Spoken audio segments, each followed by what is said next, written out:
Hey everyone, Steve Grogan here, founder of Fitness for Geeks. Today I wanted to explain something that you might be curious about if you've watched any other videos on this channel. Where I say the main selling point of science-based fitness is one set per exercise.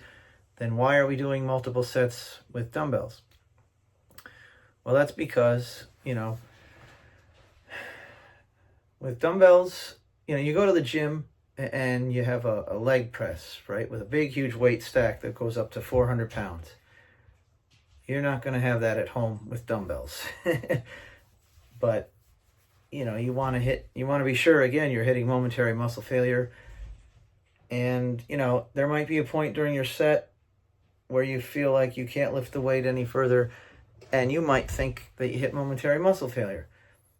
But you didn't really, because you'll find that if you set the weights down and then pause for a couple seconds, you could do more. So you didn't really hit muscle failure on that first set. You hit a mechanical sticking point because it turns out people have made observations that if a human being could lift 100 pounds, it turns out that they could static hold about 120 and they could lower 140. So you can static hold about 20% more than you can lift. You can lower about 40% more than you can lift. But it's well, how do you get the weight up there if it's 40% more than you can lift? Well, that's when you need a training partner and stuff.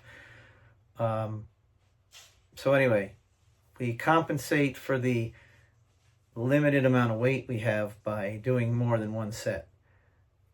And even on machines, that's not even a hard and fast rule, because if the machine's got crappy design, it's got a lot of friction, then you need to do more than one set in the gym as well. But you definitely need it when you're doing free weights at home, because, my Select Tech dumbbells, they go up to 90 pounds, and that's great. But I could do more than 90 pounds on certain exercises at the gym. So at home, I got to compensate by doing more sets. So next video, we're going to explain, because Select Tech, Bowflex went out of business. They declared bankruptcy, so I don't know what's going to become of Select Tech dumbbells. So in the next video, I'm going to talk about an alternate adjustable dumbbell set called Power Blocks. So hit the subscribe button and the bell icon, and I'll see you in the next video.